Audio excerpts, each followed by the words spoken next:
A nationwide project has to establish water supply in areas all over the 10 regions of Cameroon. An agreement was signed between the Ministry to serve a durable economy and the aim of the National Forest Plantation Development Program. The Minister Jules Ndongo has chaired a ceremony to multiply the national forest potentials. The Minister of Secondary Education has launched an evaluation meeting to take stock of the implementation of new programs for the first cycle. Of the Yaoundé International War College have been challenged to use newly acquired skills to solve security crises cropping up. Graduates of the 16th batch of the 2020-2021.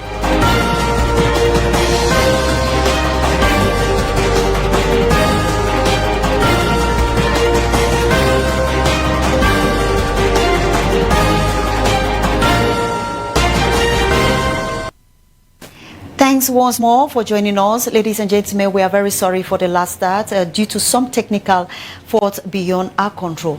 We begin right away where 50 laureates from and have received the end of training testimonials from the International War College in Simbok here in Yaoundé. While presiding over the ceremony, the Defense Minister, Joseph Betty Asomo, congratulated these graduates and encouraged them to implement the good training they have received during their training sessions in their different countries and communities.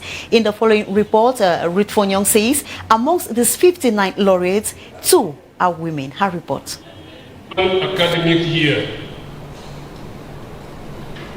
Our presence here today constitutes another striking evidence of the great interest that the High Command brings to this institution, which, year after year, continues to build its reputation and to consolidate its influence and its letters of nobility in the galaxy of schools of higher military education in Cameroon, Africa, and even beyond our continent.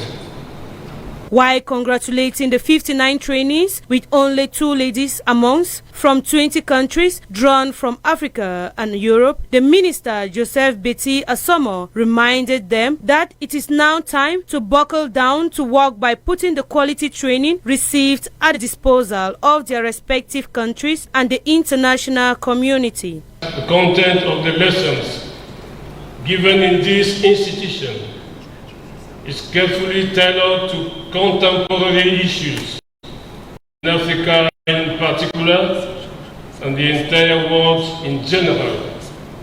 Nowadays, these issues include notions of security, development, sub-regional or continental integration, human rights and environmental and civil protection.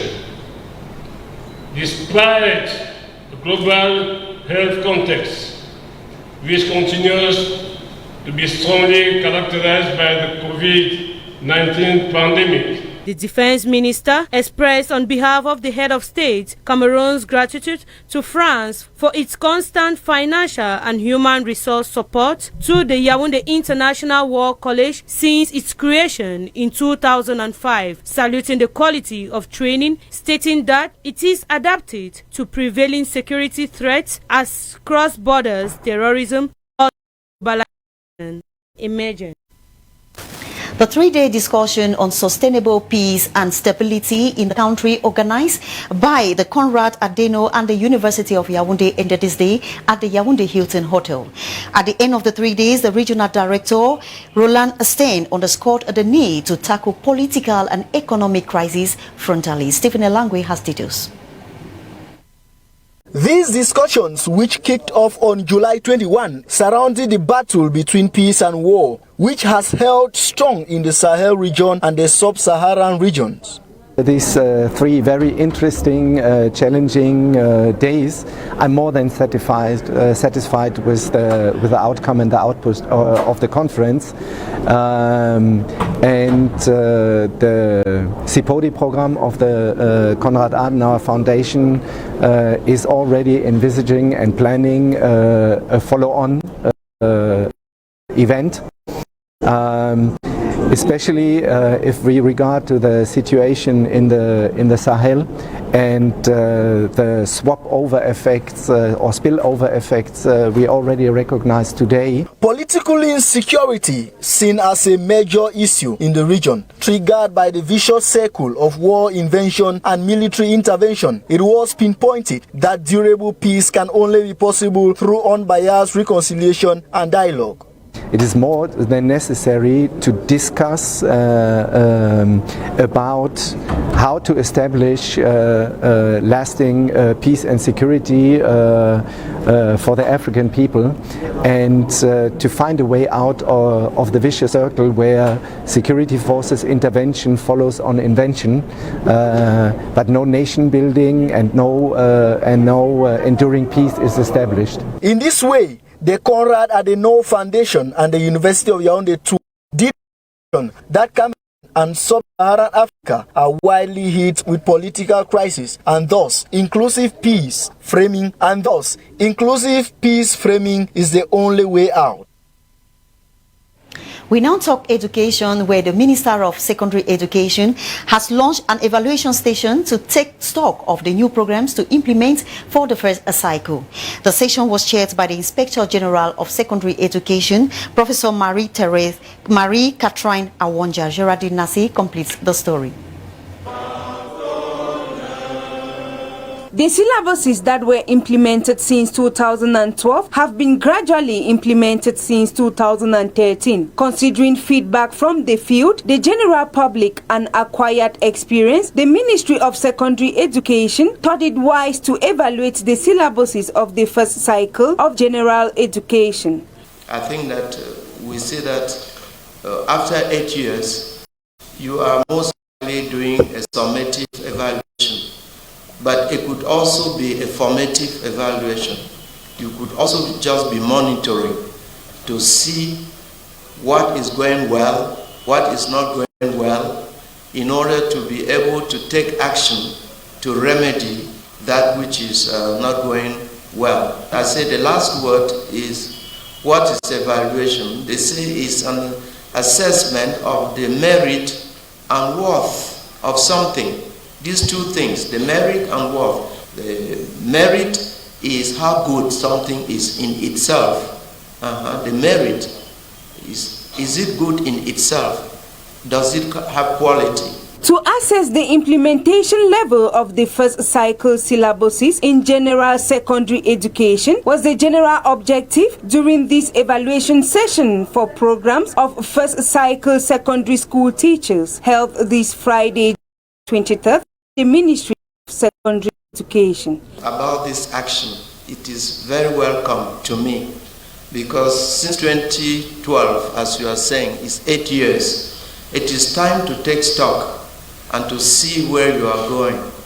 Evaluation is a very important element in our lives, not only in an organization, but also at home, between you and your wife, between you and your friend, it's important to take stock and see where are you going, because you started a program with a certain vision, and you want to see whether you have arrived at that vision or not.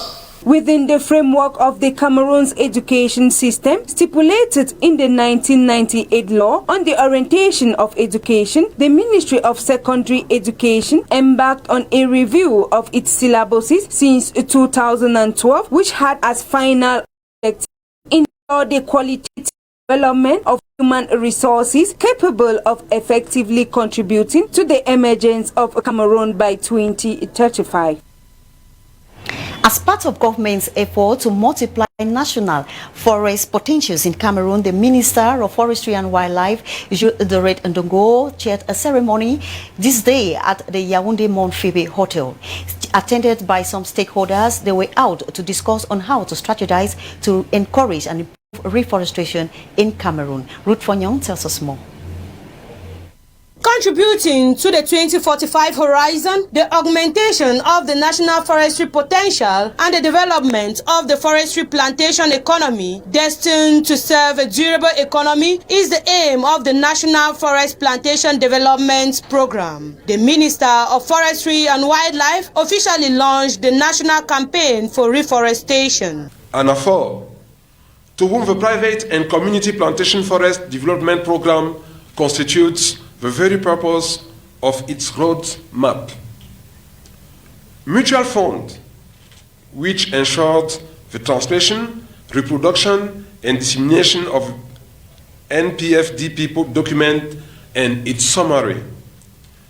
Representatives of sectorial ministries concerned with issues of climate change, planning, regional development, and natural resource management.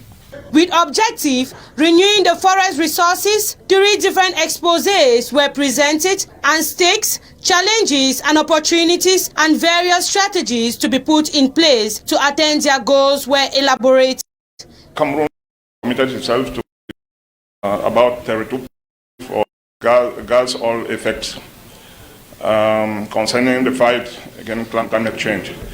And as you know, this requires strong actions in terms of reforestation.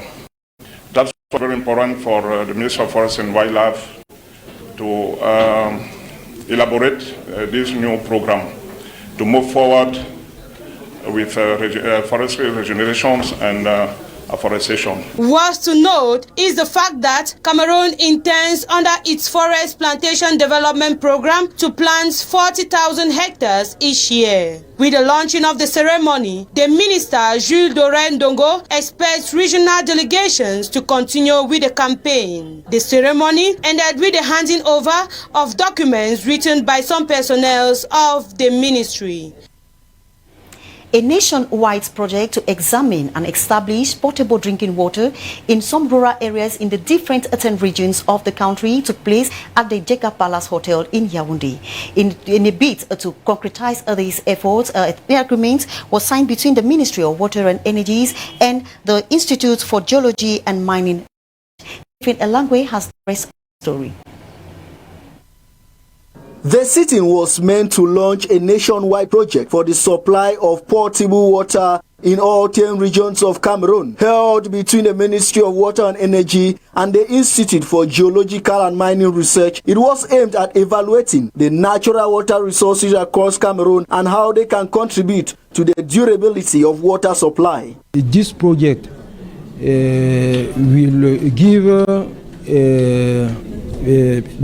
some very good data to implement those projects. So the rural community can also access to the water that is good to drink and to manage. The Lake Chad, River Niger, River Senegal, River Congo, and the Côtes rivers will be the main water bodies for this project. Underscoring the water durability has been widely neglected across Cameroon. The participants underscored that 300 localities will gain 300 water points in rural areas in this project. At the end of the planification stage, a follow-up team and an execution team will be established to make sure that the project is carried to the end, and also making sure of the equanimity of the distribution of water in all 10 regions of Cameroon. We now talk sport, where after profiling for Cameroonian athletes who will be taking part in the Olympic sports game in Tokyo, today Ruth Fonyong will be telling us on those who are taking part for the very first time. Her report. Dieudonné Wilfils Saïd Sege, Hortense Vanessa Bala Atangana, Joseph Emilien Esombe Tiago, and Sarah Hangfu have represented the country not once at the Olympic Games. Below are the freshers of the Team Cameroon at the Games, which was officially opened today. Manga Ayisi Albert, of age 22, is a Cameroon boxer, men's welter, 63 to 69 kg. He secured a spot for the 2020 Olympic Games in Tokyo through his performance performance at the 2020 African Olympic Qualification Tournament in Dakar, Senegal. Maxine Yengnong Njio, long before he qualified for the Tokyo 2020 Olympic Games, the boxer from Cameroon was searching for ways to face the hardship encountered on the streets of Yaoundé. Over the past year, the super heavyweight plus 91 kg has demonstrated his unique skills in the ring. Born on January 1999, Cameroonian weightlifter Jean-Gaël Eyenga Mbo Ossi represented Cameroon at the 2019 African Games held in Rabat, Morocco, and she won the silver medal in the women's 79 kg event. 31-year-old Clementine Mekoni,